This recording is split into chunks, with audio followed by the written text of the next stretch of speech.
como ha comentado Juan Luis, comenzamos esta jornada, mi compañera Fara y yo, con las novedades en el IRPF para los ejercicios 2017 y 2018. Normativamente, no hay modificaciones de calado y las principales novedades se centran fundamentalmente en la gestión del impuesto, es decir, en la asistencia por parte de la Administración tributaria para la elaboración y presentación de las declaraciones y, por otro lado, en las nuevas deducciones autonómicas que aprobó la Ley de Presupuestos de Canarias para el 2018. En esta primera diapositiva podemos ver el calendario de la campaña del IRPF 2017,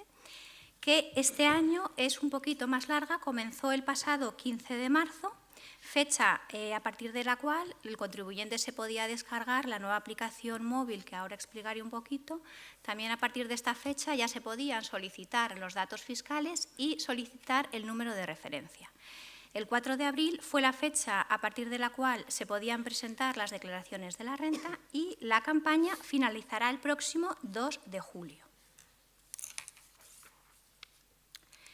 En cuanto a los servicios de ayuda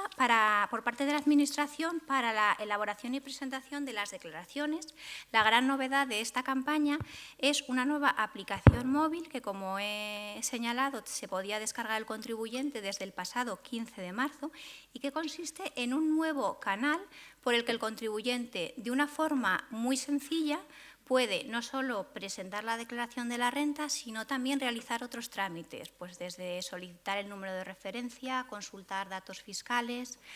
consultar el estado de tramitación de las declaraciones presentadas, consultar la declaración presentada en los dos ejercicios anteriores e incluso realizar estos trámites con declaraciones de hasta 20 contribuyentes.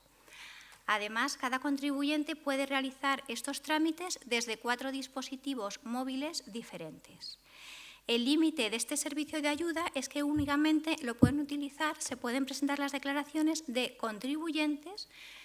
sobre los cuales la Administración tenga toda la información. Es decir, sirve para confirmar el borrador. Si hay que añadir cualquier información adicional o realizar cualquier cambio o modificación, automáticamente la aplicación nos remite al programa Renta Web. Por otro lado, desde el 4 de abril está en marcha un nuevo sistema de asistencia telefónica, el plan le llamamos, por el que la agencia tributaria se pone en contacto telefónicamente con el contribuyente en la fecha y la hora acordada con anterioridad por el mismo y le asiste para la elaboración y presentación de la declaración de la renta. Este nuevo servicio de ayuda tiene los límites, prácticamente los mismos límites que el servicio de asistencia en oficina mediante cita previa y puede ser utilizado por contribuyentes que obtengan, en líneas generales, rendimientos del trabajo con el límite de 65.000 euros, rendimientos de capital mobiliario con el límite de 15.000, rendimientos de capital inmobiliario con el límite de un solo inmueble y no lo pueden utilizar los contribuyentes que realizan y obtengan rendimientos de actividades económicas. Y por último está el programa Renta Web, que como novedad este año la agencia ha desarrollado un simulador Renta Web Open por el que el contribuyente puede realizar borradores y cálculos de declaraciones tributarias, pero no sirve para presentar las declaraciones. También automáticamente nos remiten al programa Renta Web. Una de las principales novedades es la relativa a los derechos de suscripción. A partir del 1 de enero del 2017 se va a unificar el tratamiento fiscal derivado de la transmisión de derechos de suscripción, tanto si esos derechos proceden de valores admitidos a negociación como si proceden de valores no admitidos a negociación. Como todos sabrán, antes del 1 de enero del 2017, el importe obtenido en la transmisión de los derechos de suscripción no constituía una ganancia patrimonial ni un rendimiento de capital mobiliario, sino que minoraba el valor de adquisición de los valores admitidos a negociación de los que procedía, salvo que el importe obtenido por la venta de estos derechos fuese superior al valor de adquisición de esas acciones, en cuyo caso sí que la diferencia tributaba como ganancia. Pues bien, a partir del 1 de enero del 2017, el importe obtenido en la transmisión de estos derechos de suscripción va a tributar como ganancia patrimonial va a tener la calificación de ganancia patrimonial y sin que a estos efectos se vaya a poder computar en estos casos un valor de adquisición de esos derechos, y tomando como periodo de permanencia el periodo comprendido entre la adquisición de las acciones y la fecha en la que se venden los derechos. Como consecuencia de esta novedad, es decir, como consecuencia de la consideración de ganancia patrimonial a partir del 1 de enero del 2017 de la transmisión de derechos de suscripción, se regula el tema de las retenciones. Van a estar obligados a retener la entidad depositaria o, en su defecto, el intermediario financiero o el fedatario público que haya intervenido en la transmisión. La retención será del 19% del importe obtenido en la transmisión y, en caso de que el obligado a retener hubiese sido la entidad depositaria, del importe obtenido por esta para su entrega al contribuyente, y la obligación de retener nacerá en el momento en el que se formalice la transmisión, con independencia de las condiciones de cobro pactadas. Vamos a comentar ahora las novedades introducidas por el Real Decreto 1074/2017, que, entre otros, modifica el reglamento del impuesto. Así, en primer lugar, y con efectos a partir del 1 de enero del 2017, se modifica el artículo 53, que regula el mínimo familiar por descendientes, y se procede a extender la asimilación a estos a las personas que tengan atribuida por resolución judicial la guarda y custodia. Con esta modificación se pretende dar respuesta a multitud de situaciones que se producen en la actualidad, en las que, por motivos de violencia de género o cualquier otro motivo, por resolución judicial se atribuye la guarda y custodia de un menor a un tercero. Así, por razones de justicia tributaria y para adecuar el gravamen a la capacidad económica de este contribuyente, se le permite aplicar el mínimo por descendientes respecto a este menor.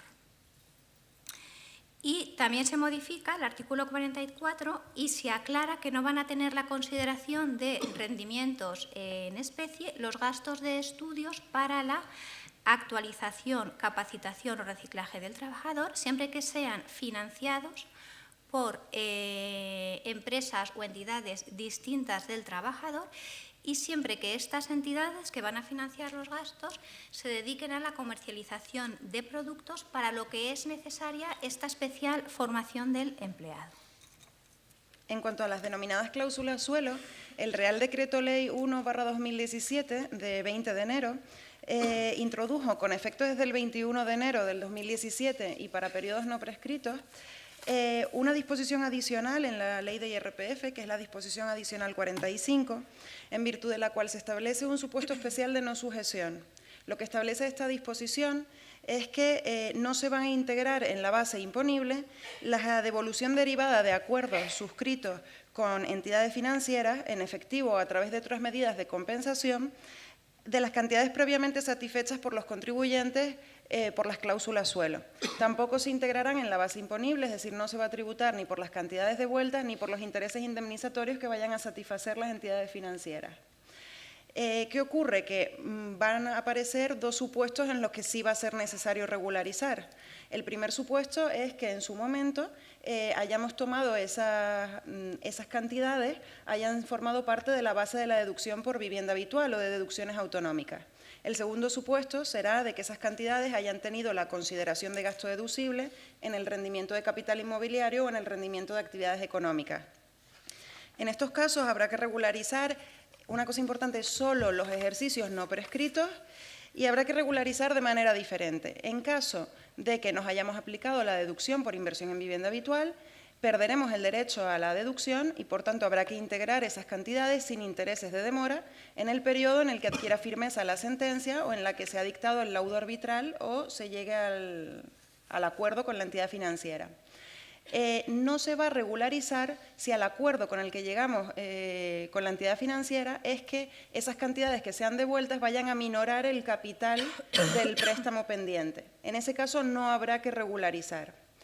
El segundo supuesto de regularización va a ser, como decíamos, cuando hayamos tenido en cuenta esas cantidades como gasto deducible,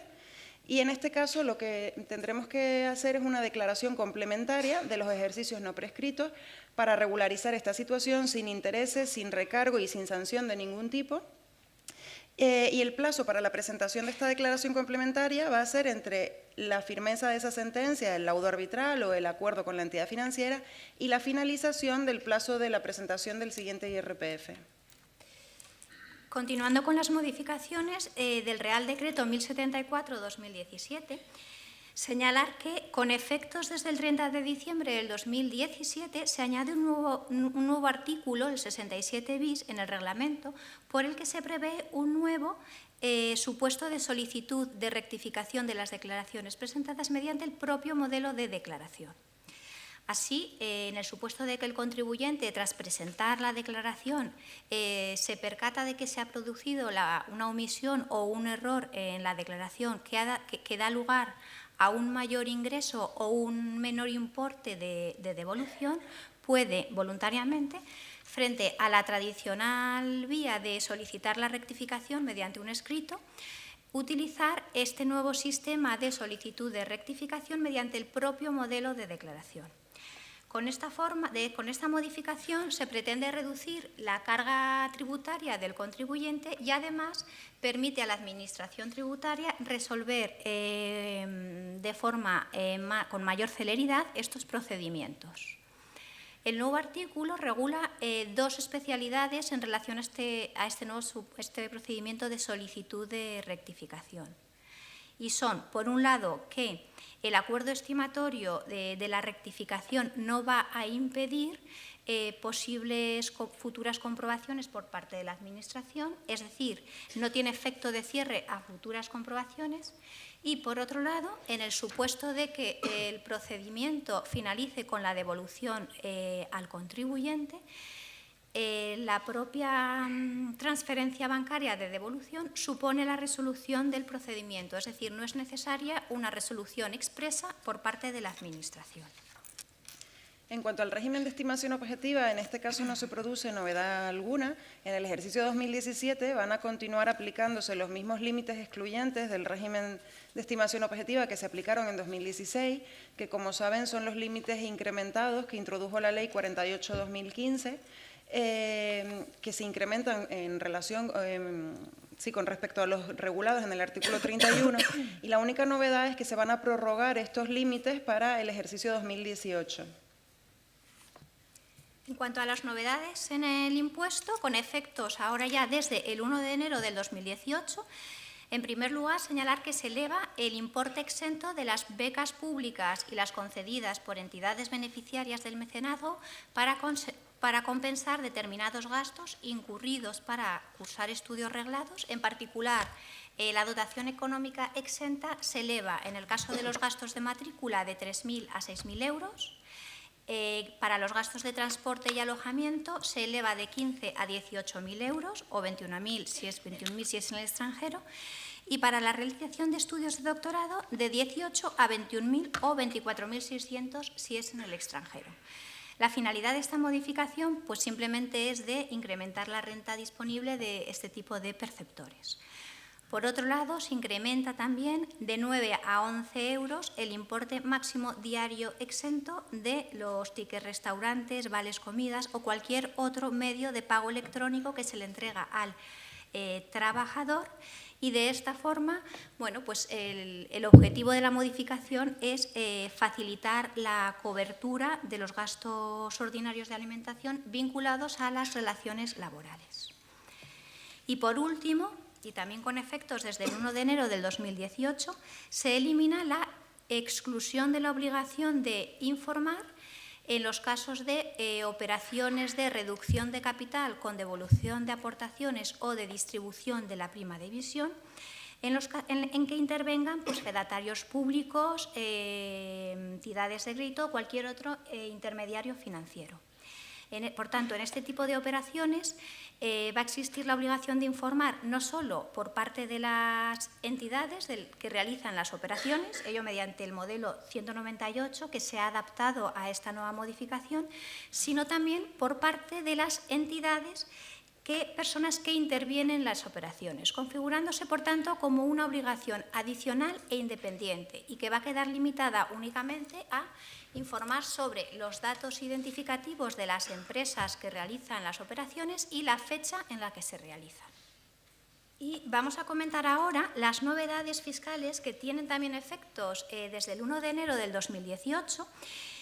y que son aplicables a los autónomos que tengan parte de su vivienda afecta a la actividad económica. Estas novedades se han introducido por la Ley 6/2017 de reformas urgentes del trabajo autónomo y su objetivo es clarificar la deducción fiscal de ciertos gastos y aportar un poco de seguridad jurídica a situaciones controvertidas en cuanto a la deducibilidad de los gastos. Así, en primer lugar, se aclara la deducibilidad fiscal de los gastos de suministros correspondientes a la parte de la vivienda que está afecta a la actividad económica del contribuyente. Hasta ahora, la Administración seguía un criterio muy restrictivo, muy riguroso al admitir la deducibilidad fiscal de estos gastos y no admitía la deducibilidad de los mismos basándose en el criterio de los metros cuadrados de la vivienda destinados a la actividad en proporción a la superficie total de la vivienda. Este criterio de deducibilidad únicamente se admitía por parte de la Administración en los gastos que estaban vinculados a la propia titularidad de la vivienda, pues como el IBI, amortizaciones, gastos de la comunidad, pero no servía para los gastos de suministros, ya que por la propia naturaleza del gasto la Administración exigía, además de este criterio, a que el contribuyente acreditara suficientemente la relación de los gastos con los ingresos de la actividad.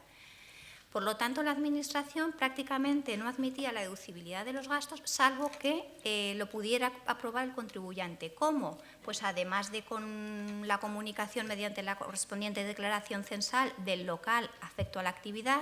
pues exigía incluso 2 contadores independientes de luz, de agua, 2 líneas de teléfono diferenciadas o cualquier otro medio de prueba un poco que sirviera realmente para acreditar esta afectación a los ingresos de la actividad, con lo cual en la práctica prácticamente no se admitían. Con esta modificación lo que se pretende es objetivizar y admitir la deducibilidad de estos gastos de suministros y, por tanto, los contribuyentes que tengan parte de su vivienda afecta a la actividad podrán deducir los gastos de suministros en el importe que se corresponda con aplicar el porcentaje del 30% a la proporción existente entre los metros cuadrados de la vivienda que estén afectos a la actividad sobre la superficie total. Podemos ver un ejemplo. Un contribuyente tiene una vivienda de 200 metros y afecta a su actividad 50 metros cuadrados. Los gastos anuales por suministro son 6.000 euros. Pues, en primer lugar, hemos de calcular la proporción de la vivienda que está afecta a su actividad económica. En este caso será un 25%. El porcentaje de deducción de los gastos será del 7,5%, que se corresponde con aplicar el porcentaje del 30% a la proporción de la vivienda que está afecta a la actividad. Por tanto, el importe de los gastos deducibles va a ser de 450 euros. Por otro lado, la Ley de Reformas Urgentes del Trabajo Autónomo también aborda la problemática vinculada a los gastos de manutención en los que incurre el propio contribuyente en el desarrollo de su actividad económica. Y así, con el objetivo de equiparar los derechos de los trabajadores en régimen general con los derechos de los trabajadores autónomos, a partir del 1 de enero del 2018 se aclara la deducibilidad de estos gastos y se establecen una serie de condiciones o requisitos, que son los siguientes. Por un lado, deben de ser gastos del propio contribuyente vinculados, afectos a la actividad económica que desarrolla. Deben producirse en establecimientos de restauración y hostelería, deben de abonarse con cualquier medio electrónico de pago y el importe deducible va a tener como límite diario el mismo importe que el establecido en el reglamento del IRPF para los trabajadores por cuenta ajena. Es decir, 26,67 euros diarios si el gasto es en España o 48,08 si es en el extranjero, siempre que no se pernocte en un municipio diferente al del trabajo, y en el caso de que se pernocte como consecuencia de un desplazamiento, estas cantidades se duplican y se elevan a 53,34 si el desplazamiento es en el territorio español o 91,35 si es en el extranjero. Antes de entrar a analizar las nuevas deducciones autonómicas introducidas por la Ley de Presupuestos de Canarias para el 2018, aunque no es una novedad, queríamos hacer una breve referencia a la reciente resolución del Tribunal Económico Administrativo Central de 8 de febrero del 2018, que vino a aclarar, esperemos que de forma definitiva, cuál va a ser el plazo de materialización de la Reserva para Inversiones en Canarias en personas físicas. Por hacer un breve resumen de los antecedentes, en un primer momento el plazo se estableció en 3 años, no había discusión tanto para personas físicas como jurídicas. A raíz de un informe de la Comisión del Ministerio de Hacienda emitido en diciembre del 2000, pasó a ser un plazo de 4 años, personas físicas y jurídicas. Este criterio fue asumido por la Dirección General de Tributos, que en una consulta vinculante en el 2001 aceptó este criterio. Y el problema es que desde este momento había sido pacífico que el plazo era de 4 años. ¿Qué ocurre? Que en 2012 y en 2014 hay 2 sentencias del Tribunal Supremo a las que se acogió la Administración y empezó a rebatir y a decir que se habían producido incumplimientos en personas físicas porque el plazo era de 3 años y no de 4. Pues bien, el Tribunal Económico Administrativo Central, haciendo suya una resolución del regional del 30 de noviembre del 2017, lo que ha venido es aclarar que dado que las personas físicas pueden dotar la RIC al cierre del ejercicio contable, esto es a 31 de diciembre de cada año, el plazo será de 3 años en este caso y de 4 años, dado que no están obligadas a dotarlas al cierre, de 4 años como en las personas jurídicas en caso de que decidan dotarla en el ejercicio siguiente. Y a continuación pasamos ya a analizar las nuevas deducciones autonómicas introducidas por la Ley de Presupuestos de Canarias para el 2018. Como saben, los presupuestos autonómicos del 2018 en materia fiscal incorporan un conjunto de medidas que pretenden reducir la carga tributaria de las familias, de los autónomos y de las pymes, apoyando el gasto sanitario y la educación, compensando a las familias con personas dependientes y a las familias monoparentales y premiando la solidaridad. Para ello se introducen una serie de modificaciones tributarias en el tramo autonómico del IRPF, en concreto se crean 7 nuevas deducciones. Y además, por otro lado, se reducen los tipos impositivos y se crea el régimen especial del pequeño empresario profesional que comentará más tarde mi compañero Jesús Heredia. De estas 7 nuevas deducciones que se crean, con efectos desde el 1 de enero del 2017, es decir, van a ser aplicables ya en esta declaración que estamos preparando, 3 de ellas son por circunstancias personales y familiares.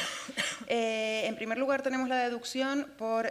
acogimiento de menores. Se trata de una deducción de 250 euros por cada menor en régimen de acogimiento familiar de urgencia temporal o permanente, previsto en el artículo 173 bis del Código Civil, siempre que el contribuyente conviva con el menor la totalidad del periodo impositivo. Si la convivencia es inferior al periodo impositivo, como va a ser normalmente en el caso del acogimiento familiar de urgencia, que está previsto en el Código Civil para menores de 6 años y por un periodo no superior a 6 meses, en ese caso se deberá prorratear estos 250 euros de deducción por los días reales de convivencia. También se prorrateará la deducción en el caso de que 2 o más contribuyentes, por ejemplo ambos padres de acogida, tengan derecho a la deducción y se prorrateará en este caso por partes iguales y no opten o no puedan optar por la tributación conjunta. Una cuestión importante de esta deducción es que no se va a aplicar cuando se produzca la adopción del menor en el periodo impositivo, dado que en este caso el menor solo va a dar derecho a aplicar la deducción por adopción. La segunda de las deducciones que se introduce por circunstancias personales y familiares es la deducción para familias monoparentales. Se establece una deducción de 100 euros para el contribuyente que tenga a su cargo descendientes, ahora veremos qué se entiende por descendientes a los efectos de esta deducción, siempre que no conviva con personas distintas de estos descendientes, salvo que se trate de descendientes que no generen la aplicación del derecho a aplicar esta deducción, pero que no obtengan rentas excluidas las exentas superiores a 8.000 euros, o salvo que se trate, es decir, que también conviva con ascendientes que generen el derecho a la aplicación del correspondiente mínimo por ascendiente. En este caso sí podrá aplicar la deducción. ¿Qué se entiende por descendientes a los efectos de esta deducción? Pues los hijos menores de edad y los mayores de edad con discapacidad, tanto por relación de paternidad como de adopción, que convivan con el contribuyente al menos 183 días durante el periodo impositivo y que no obtengan rentas, excluidas las exentas, superiores a 8.000 euros. Esta cantidad de 100 euros es una cantidad única, es decir, con independencia del número de descendientes que tenga a su cargo el contribuyente. Y por último tendríamos la deducción por familiares dependientes con discapacidad. Es una deducción de 500 euros por cada ascendiente o descendiente con una discapacidad, con un grado de discapacidad igual o superior al 65%, que genere el derecho a la aplicación del correspondiente mínimo por discapacidad. Cuando dos o más contribuyentes tengan derecho a la aplicación de esta deducción, pero distinto grado de parentesco, la va a aplicar el contribuyente de grado más cercano.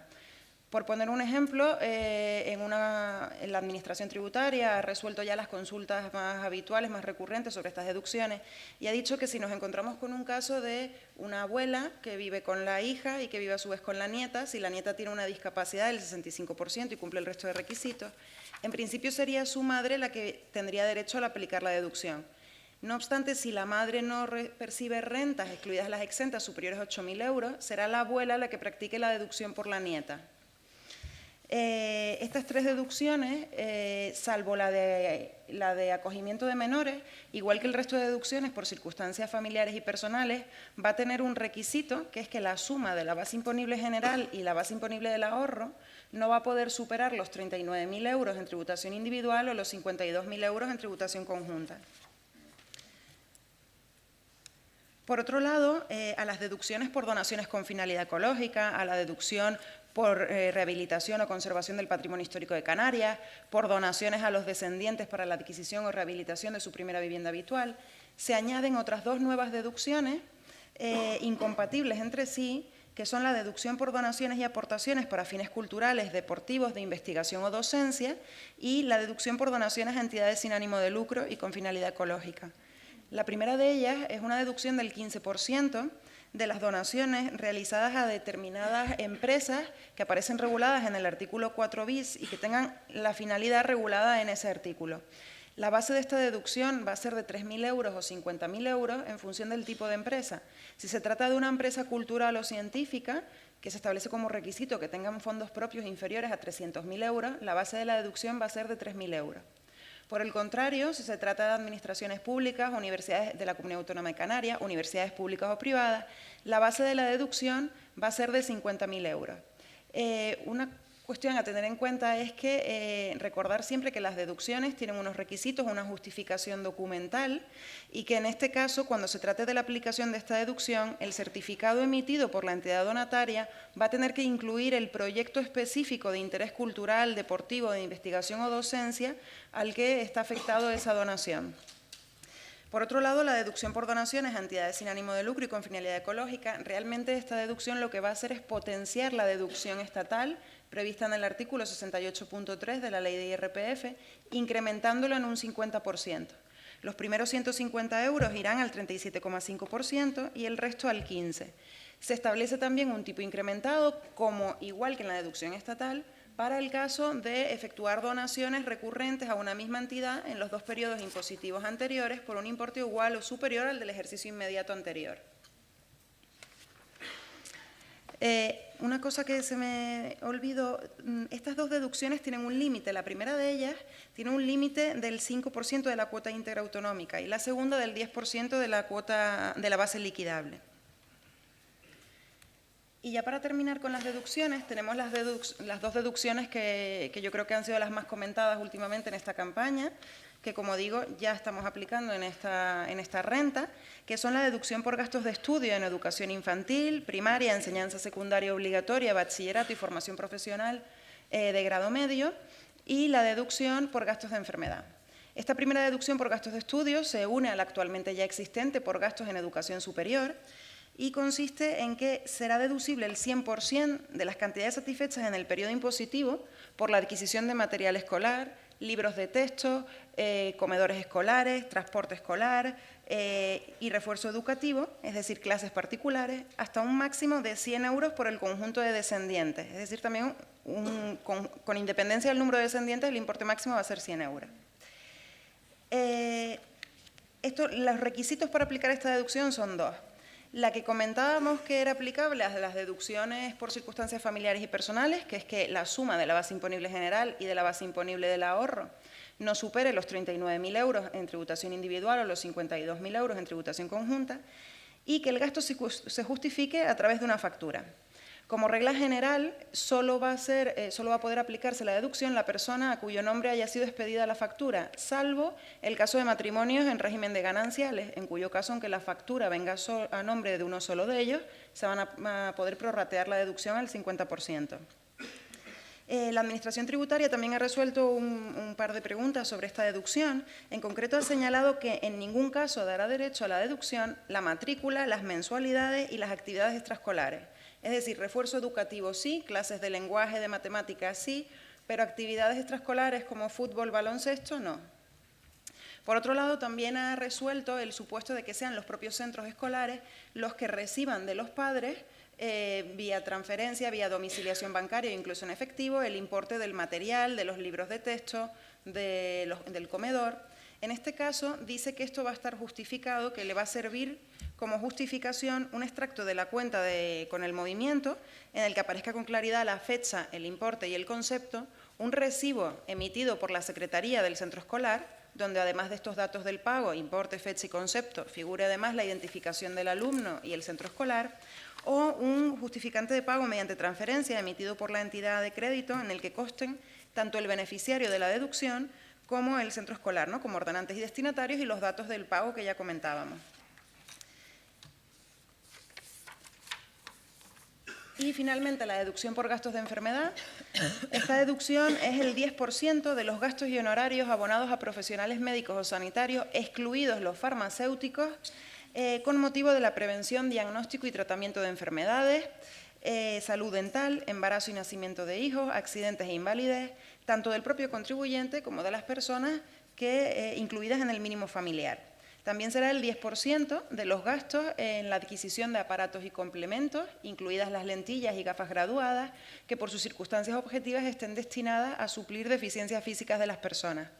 En ningún caso se incluye la asistencia con fines estéticos, excepto que constituyan la reparación de daños causados por accidentes, ni tampoco los tratamientos destinados a la identidad sexual. El límite de esta deducción, hay un límite anual que será 500 euros en tributación individual y 700 euros en conjunta, incrementables en 100 euros en caso de que el contribuyente tenga un grado de discapacidad igual o superior al 65%. Y los requisitos para la aplicación son que las cantidades estén justificadas mediante factura, igual que en la deducción de gastos de estudio en educación infantil que veíamos anteriormente, pero además deben haber sido satisfechos estos gastos mediante tarjeta de crédito o débito, transferencia bancaria, cheque nominativo o ingreso en cuenta de las entidades de crédito a las personas o entidades que presten los servicios. No se tiene derecho a la deducción, esto ha sido resuelto por la Administración Tributaria Canaria, no se va a tener derecho a la deducción por el pago del seguro médico. Ahora bien, si nosotros tenemos un contrato, un seguro médico suscrito en función del cual nosotros acudimos al médico, abonamos 100 euros de la consulta de un traumatólogo y posteriormente nos reembolsan el 80%, la deducción va a ser sobre estos 100 euros que pagamos en un principio.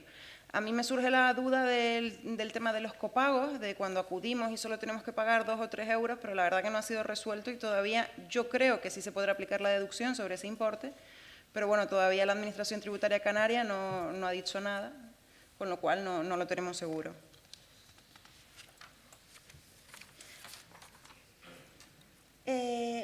Una última cosa es que se establece un límite para determinadas deducciones autonómicas, concretamente para las deducciones por cantidades destinadas a restauración, rehabilitación o reparación, por inversión en vivienda habitual, por obras de rehabilitación energética de la vivienda habitual y obras de adecuación por razón de discapacidad. Se establece un límite de que no van a poder superar el 15% de la cuota íntegra autonómica. Esto es otra de las novedades introducidas por la Ley de Presupuestos de Canarias del 2018.